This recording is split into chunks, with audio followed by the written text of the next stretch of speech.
Hello children, welcome to us education. आज हम करेंगे आरबीएससी की 5वीं क्लास की हिंदी की किताब का 5वां चैप्टर अनोखी सूझ। आइए देखते हैं कि इस कहानी में क्या बताया गया है।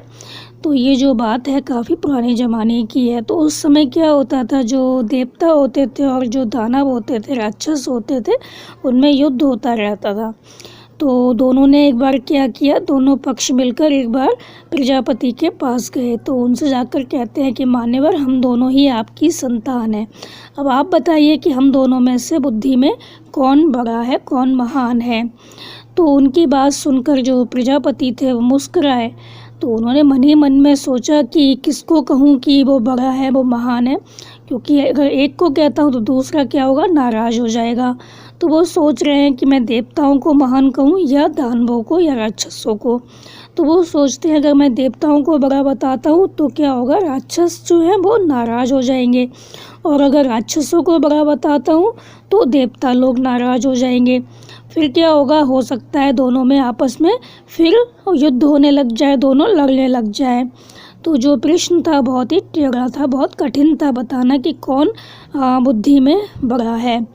तो बड़ा बताएं तो किससे बताएं, कुछ सोचकर वो कहते हैं, जो प्रजापति होते हैं वो कहते हैं इसका उत्तर मैं तुमको कल दूंगा। तो आप दोनों ही क्या है, कल यहाँ पर आना।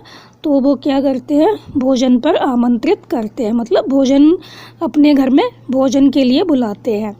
तो भोजन के बाद वो कहते हैं मैं बताऊंगा कि कौन आप दोनों में श्रेष्ठ है बुद्धि में। तो आप दोनों में से कौन बुद्धि में श्रेष्ठ है मैं आपको कल बताऊंगा। तो आप कल मेरे घर पे आइए, आप मेरे घर पे भोजन पर आमंत्रित हैं। फिर दूसरे दिन क्या होता है, दोनों पक्ष भोजन के लिए पहुंच जाते हैं, जो दानव होते हैं और जो देवता होते हैं। तो दोनों को अलग अलग कमरों में बिठाया जाता है। तो वहाँ पर क्या होता है, मिठाई से भरा थाल भिजवा दिया जाता है। तो जिस कमरे में देवता बैठे थे और जो एक कमरा था जिसमें दानव बैठे हुए थे, वहाँ पर एक मिठाई से भरा जो थाल था उसको भिजवाया जाता है। तो जो प्रजापति होते हैं वो राक्षसों के कमरे में जाते हैं। तो उन्होंने कहा कि आप लोग भोजन करें, लेकिन शर्त ये है कि कोहनी जो है उसको नहीं मोड़ना है आपको। तो जब भी हम खाना खाते हैं तो क्या होता है, हम मुंह में ले जाते हैं खाना, तो हमारी जो कोहनी होती है वो तो मुड़ जाती है। लेकिन उनकी शर्त यही थी कि आपको अपना हाथ सीधा रखना है, बिल्कुल आपकी जो कोहनी है वो मुड़नी नहीं चाहिए। और यही बात उन्होंने जाकर देवता से कही। तो प्रजापति की बात सुनकर दोनों परेशान हो गए, उनको समझ में नहीं आया क्या करें, क्योंकि बिना कोहनी मोड़े तो खा ही नहीं सकते। तो वो एक दूसरे का मुंह देखने लगते हैं, मुंह ताकने लगते हैं। तो समस्या तो ये थी कि खाएं तो कैसे खाएं, कोहनी नहीं मोड़नी चाहिए, भोजन भी नहीं बचना चाहिए, प्रजापति की आज्ञा भी जो है वो माननी है उनको, उनका भी कहना मानना है। तो प्रजापति की आज्ञा का पालन भी करना है उनको।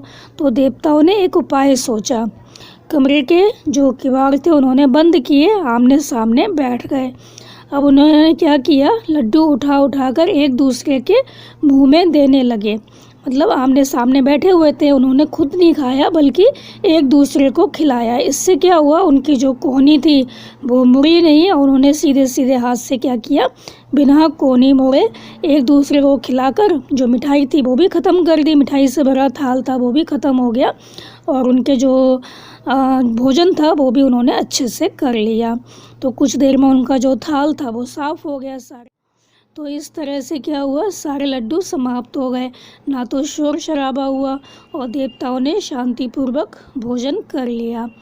तो फिर दानव अपने कमरे में जो थे वो बहुत परेशान थे, सोच रहे थे कि कैसे वो खाना खाएं, किस तरह से ये जो मिठाई से भरा थाल है उसको ख़त्म करें। फिर वो सोचते हैं बेकार में ही यहाँ पे आए, नहीं आते तो अच्छा रहता, हमें परीक्षा नहीं देनी पड़ती, तो आ तो गए हैं तो हमें परीक्षा भी देनी होगी। तो दानवों ने भी क्या किया, किवाड़ बंद किए और लड्डुओं के थाल पर टूट पड़े। तो लड्डू लेकर वो क्या करने लगे, ऊपर उछालने लगे। तो उनको समझ में ही नहीं आया कि कैसे खाएं कि ताकि कोहनी ना मोड़े।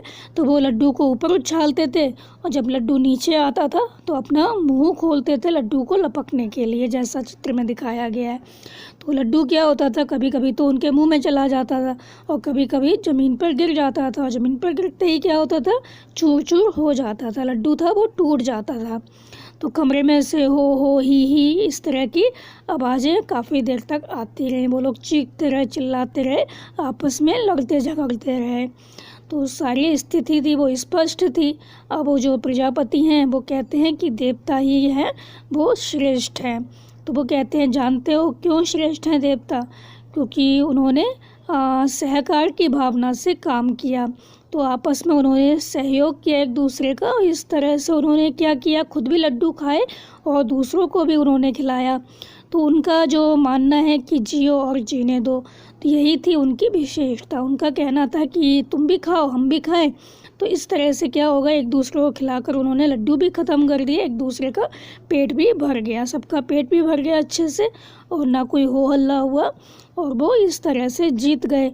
तो ये उनकी विशेषता है। तो उन्होंने बुद्धि से काम लिया, सूझबूझ दिखाई। ये आमने सामने बैठ गए, एक दूसरे के मुंह में लड्डू देते रहे, और थोड़ी देर में इन्होंने क्या किया, थाल साफ कर दिया।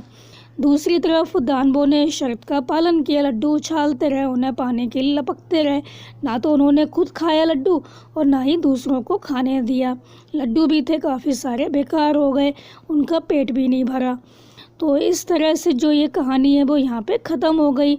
और जो प्रजापति थे उन्होंने अपना फैसला सुना दिया कि जो देवता है वही श्रेष्ठ है। क्योंकि देवताओं की सोच क्या होती है, जो अच्छे लोग होते हैं उनकी सोच यही होती है खुद जियो दूसरों को जीने दो।